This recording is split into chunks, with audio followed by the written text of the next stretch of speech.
귀한 연주 감사드립니다. 네. 10년을 놓았다고 하는데요, 바이올린을 10년 만에 새사랑교회를 위해서 다시 잡아준 것도 너무 감사드리고, 무엇보다 그 연주의 수준이나 이런 것들이 10년을 놓은 것 같지 않아서 너무 감사합니다.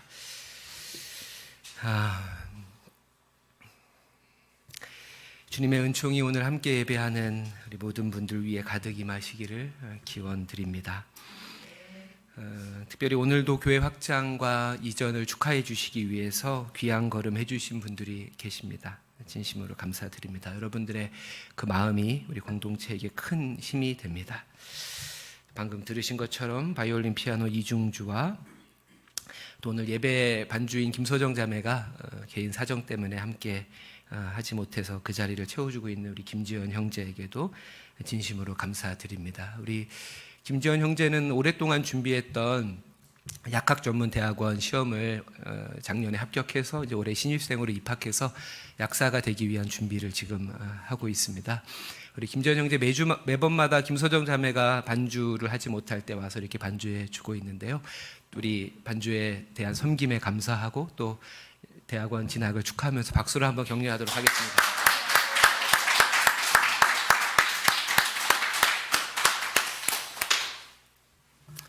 네, 오늘은 사순절 넷째 주일입니다. 사순절 넷째 주일을 맞아서 요한이 안내하는 십자가의 두 번째 설교로 내가 그니라 라는 제목의 말씀을 여러분들과 함께 나누도록 하겠습니다. 우리 18장 3절 말씀을 같이 한번 읽어볼까요? 18장 3절입니다. 시작. 유다가 군대와 대제사장들과 바리새인들에게서 세번역 성경으로 읽도록 하겠습니다.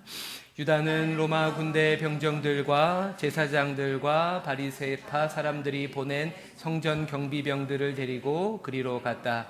그들은 등불과 횃불과 무기를 들고 있었다. 아멘. 3절은 예수께서 겟세마네 동산에서 기도를 마치시고 하산하시던 중에 로마 군대와 대제사장과 바리새인들의 용병에게 체포당하시는 장면이 묘사되고 있습니다. 평소 경쟁 관계였던 로마 제국 그리고 대제사장의 무리 그리고 바리새인 그룹은 메시아이신 하나님의 아들 예수를 잡아 처형하기 위해서 이례적으로 힘을 합칩니다. 정치 권력과 종교 권력 그리고 지식 권력이 불의한 동맹을 이룬 것입니다. 마땅히 저들이 해야 할 백성들을 살피고 돌봐야 할 일은 내팽개친 채 오로지 자신들이 가진 부와 권력을 유지하고 강화하겠다는 이유로 여러 기득권들이 똘똘 뭉치는 모습이 예나 지금이나 달라지지 않은 것 같아 씁쓸하기만 합니다. 3절에 나와 있는 이 군대는 헬라어로 스페이라로서 그 병력은 600명에 달합니다. 오늘날 군대 조직으로 하면 대대급의 부대로서 적지 않은 수입니다. 칠흑같이 어두운 깊은 새벽 600명의 무장한 군인들이 내는 발소리로 겟세마네 동산의 고요함은 깨졌을 뿐 아니라 그 안에 있는 이들의 공포심을 자극하고 충동하기에 충분한 것이었습니다. 하지만 무장한 군대의 위용에도 예수님은 조금도 위축된 기색이 없습니다. 18장 4절인데요. 화면으로 한번 띄워주시죠. 제가 읽겠습니다. 예수께서는 자기에게 닥쳐올 일을 아시고 앞으로 나서서 그들에게 물으셨다. 너희는 누구를 찾느냐? 주님은 이처럼 위축되시기는커녕 앞으로 나서서라고 하는 표현처럼 자신을 체포하려고 오랏줄을 가지고 오는 자들의 소나기 속으로 스스로 걸어 들어가십니다. 김혜권 숭실대학교 기독교학과의 김혜권 교수는 이런 예수님의 모습을 악을 무섭게 다그치는 시퍼런 선이라면서 아벨의 피로부터 죄 없이 흘려진 자들의 의로운 피가 악한 권력과 그 불의한 동맹 앞에서도 역사를 존속시키는 힘이라고 말합니다. 수백 명의 군대와 홀로 마주한 주님은 자신을 찾아온 무리에게 너희는 누구를 찾느냐? 라고 두 번이나 물으시고 나사렛 예수를 찾는다라는 저들의 말에 재차 내가 그이다, 내가 그니라 라고 답을 하십니다. 요한복음의 순환기사는 다른 복음서와는 차별되는 두 가지의 특징을 갖습니다. 먼저 지난번 설교에서 말씀드린 것처럼 십자가 처형 장면을 묘사함에 있어서 감정을 최대한 배제한다는 것이고, 다른 하나는 우리가 지금 확인하는 것처럼 체포와 신문 그리고 집행의 모든 과정을 마저 하는 그 예수님의 모습을 의연하고 당당하게 표현하고 있다는 것입니다. 이를 통해 요한은 처형의 과정에서 예수가 능동적이며 주도적인 역할을 하고 있다라고 우리에게 말해줍니다. 요한복음의 세계적인 권위자가 미국 시카고의 휘튼 대학의 게리 버치라고 하는 교수가 있는데요. 이 사람이 이렇게 말합니다. 고난의 여정에 있어서 그는 희생자가 아니다. 그는 주권자이다. 십자가는 그가 자발적으로 선택하신 운명이며 따라서 그가 그것을 통제하신다. 요한복음 10장 18절을 같이 한번 읽어보겠습니다. 아무도 내게서 내 목숨을 빼앗아 가지 못한다. 나는 스스로 원해서 내 목숨을 버린다. 나는 목숨을 버릴 권세도 있고 다시 얻을 권세도 있다. 이것은 내가 아버지께로부터 받은 명령이다. 아멘. 주님은 어떻게, 아니 왜 이토록 당당하실 수 있었을까요? 어떻게에 대해서 묻는다면 응당 스스로 죄 없는 하나님의 아들이시기에 그러실 수 있었다라고 쉽게 답할 수도 있겠지만 왜 그러셨냐를 묻는다면 그가 지켜야 할 이들이 있었기 때문이다라고 답할 수 있을 것입니다. 18장 8절 9절입니다. 제가 다시 한번 세 번역으로 읽겠습니다. 예수께서 말씀하셨다. 내가 그 사람이라고 너희에게 이미 말하였다. 너희가 나를 찾거든 이 사람들은 물러가게 하여라. 이렇게 말씀하신 것은 예수께서 전에 아버지께서 나에게 주신 사람을 나는 한 사람도 잃지 않았습니다 하신 그 말씀을 이루게 하시려는 것이었다. 아멘. 어떤 사람이 용감할 수 있습니까? 어떤 이가 고통과 심지어 죽음까지도 무릅쓸 수 있습니까? 자기 자신보다 소중한 것이 있는 사람, 그래서 자신을 버려가면서까지 지켜야 할 무언가가 있는 사람이 그러할 것입니다. 지금으로부터 꼭 10년 전입니다. 2013년 3월 3일 오전 7시 일본 홋카이도 유베스초의 도로변 창고 입구에서 검은 상의가 눈 속에 반쯤 파묻혀 있는 것을 경찰이 발견합니다. 그 품속엔 그 전날 연락이 두절됐던 53세의 오카다 미키오 씨가 눈에 엎드린 채 쓰러져 있었고 그 품속엔 초등학교 3학년 딸 나츠네가 울고 있었습니다. 오카다 씨는 병원으로 옮겼으나 끝내 사망했고 딸 나츠네는 저체온 증상을 보이긴 했지만 생명에는 지장이 없었습니다. 한 언론은 아빠 오카다 씨가 자신이 입고 있었던 얇은 점퍼를 벗어서 모자가 딸린 스키복 차림의 딸에게 덮어준 뒤 양손으로 딸을 끌어안고 있었다며 발견 당시의 모습을 전했습니다. 눈보라가 몰아치는 밤 마지막 자신의 온기로 사랑하는 외동딸을 구한 오카다 씨의 모습과 제자들을 지키기 위해 중무장한 600명의 군인들 앞에서도 의연한 주님의 모습이 포개집니다. 이처럼 주님의 사랑은, 우리를 향한 주님의 사랑은 그 대상에게 자격이나 조건을 묻지 않을 뿐 아니라 스스로 정해놓은 사랑의 원칙을 끊임없이 위반하는 무조건적이며 무제한적인 사랑입니다. 이러한 하나님의 자기 희생적 사랑을 우리는 자비라고 부릅니다. 바울이 그렇게 많이 부르죠. 우리 고린도후서 1장 3절 4절인데요. 같이 한번 읽어볼까요? 시작. 우리 주 예수 그리스도의 아버지이신 하나님을 찬양합시다. 그는 자비로우신 아버지시요 온갖 위로를 주시는 하나님이시요 온갖 환난 가운데 우리를 위로해 주시는 분이십니다. 따라서 우리가 하나님께 받는 그 위로로 우리도 온갖 환난을 당하는 사람을 위로할 수 있습니다. 아멘. 여기서 바울이 자비라고 써놓은 이 성경 원어가 오이크틸모스라고 하는 단어입니다. 이는 동정을 베풀다, 불쌍히 여기다 라는 뜻의 오익토스에서 유래한 것입니다. 우리는 불쌍함이라고 하는 이 정서에 대해서 양가 감정을 가집니다. 마치 이와 같죠. 내가 남에게 품으면 좋은 것이지만 남이 나에게 가지면 기분 나쁜 것이라고 생각하죠.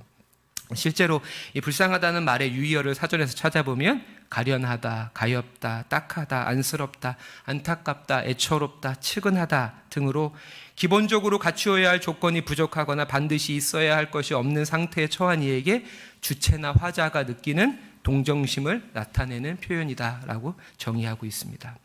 하지만 복음서에 나타난 불쌍함이라는 말은 우리말 정의나 유의어로는 다 표현할 수 없는 그런 의미를 갖고 있습니다.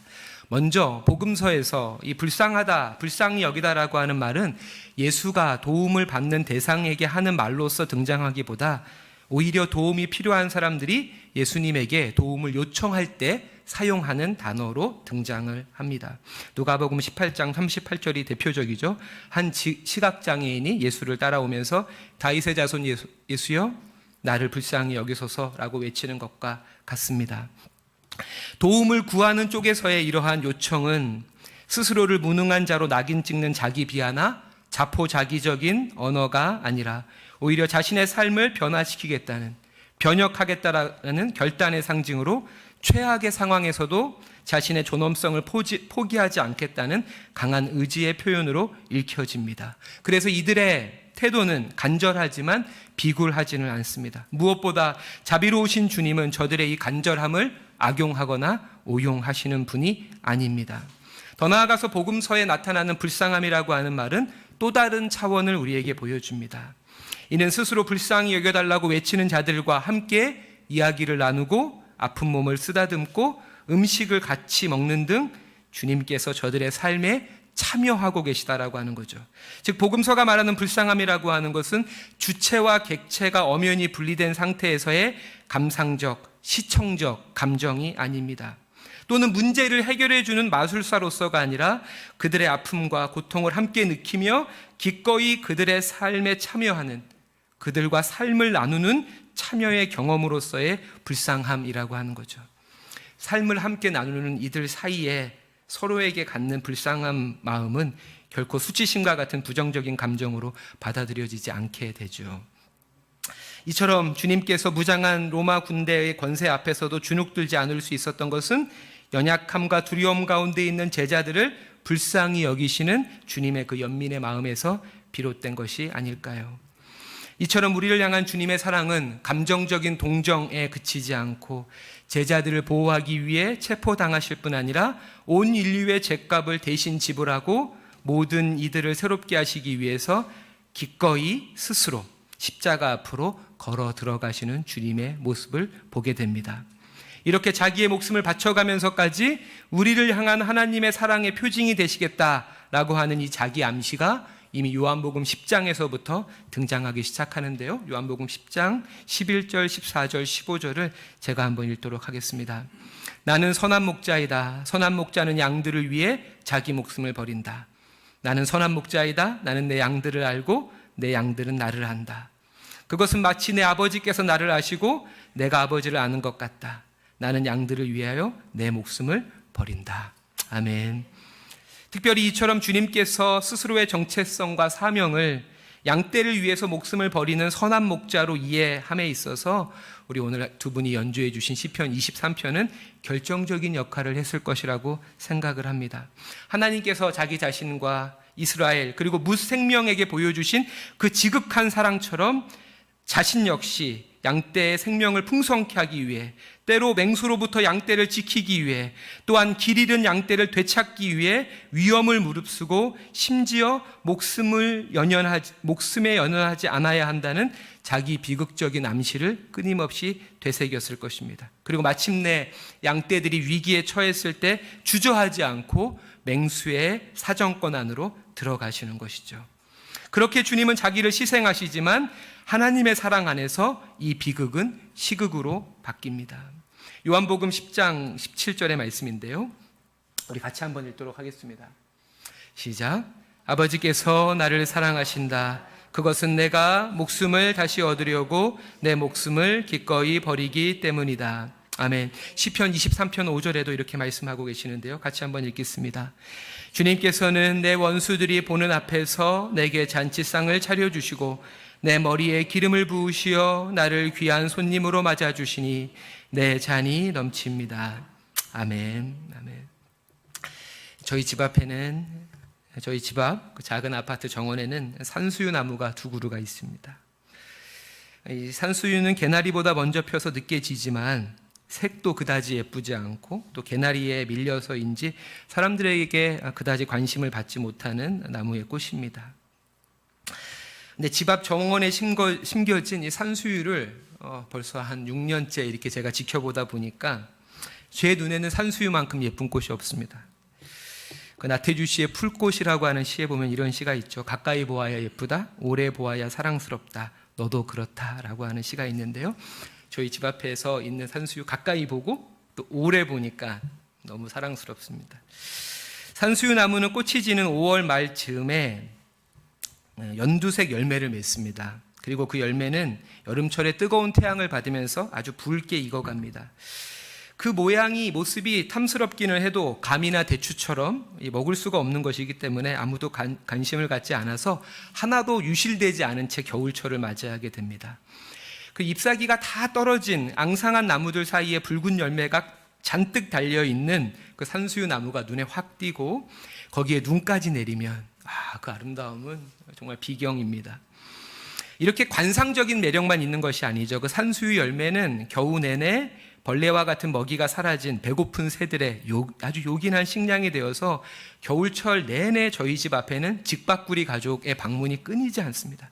매일 직박구리 가족 한 10마리가 와서 그 산수유 열매를 먹고 갑니다. 참 새들도 신기한 게 한꺼번에 다 따서 얻다가 감춰놓고 먹는 게 아니고요. 마치 만나를 대하는 이스라엘 백성처럼 매일마다 방문해서 일정한 양을 먹고 또 그 다음날 또다시 와서 먹습니다. 근데 놀랍게도 그 열매가 부족하지 않습니다. 그 열매가 딱 떨어질 때쯤 봄이 옵니다. 그리고 꽃이 핍니다. 유독 혹독했던 이 겨울의 추위를 다 견디고 열매는 새들의 밥으로 남김없이 다 내주고도 기어이 또다시 꽃을 피우고 이제 곧 열매를 맺게 될 이 산수유 나무가 눈물나게 고마웠습니다. 그렇게 열매를 다 내주고 마침내 꽃을 피운 산수유 나무를 보면서 살기등등한 군대 앞에서 너희가 찾는 나사렛 예수 내가 그니라 라고 말씀하시는 예수님 모습이 떠올랐습니다. 주님께서 십자가 고난과 죽음을 앞두고도 의연할 수 있었던 것은 그 죽음이 자신의 양떼를 지키는 유일한 길임을 아셨기 때문이며 무엇보다 자신의 목자 되신 하나님이 내가 걷는 이 고난과 죽음의 길, 그 사망의 음침한 골짜기에도 동행하실 것을 믿었고 마침내 원수의 앞에서 내게 상을 베풀 것이라는 그 봄의 개화와 같은 부활의 소망이 주님께 있었기 때문이 아닐까요? 사랑하는 성도 여러분, 봄이 왔습니다. 이처럼 아무리 우리의 삶이 어렵고 힘겨워 이 겨울의 끝이 어디인지 알 수 없어도 봄은 반드시 옵니다.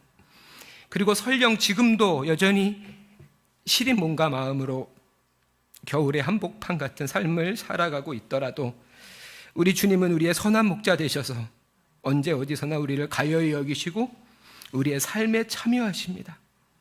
주님의 양으로 살아갑시다. 그분의 음성을 듣고 그분을 알며 그분을 따르는, 그래서 양의 문이 되신 그분을 통해 영원한 생명의 나라에 이르는 저와 여러분 모두가 되시기를 바랍니다. 기도하겠습니다.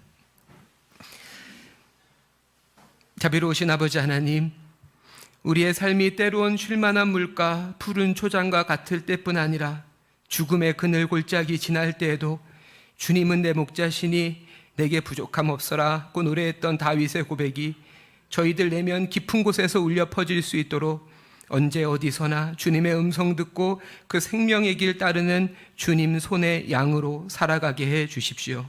목자 되신 예수님의 이름으로 기도드립니다. 아멘. 아멘. 네, 이 시간에는 우리 이규서 형제와 노현진 자매님이 두 번째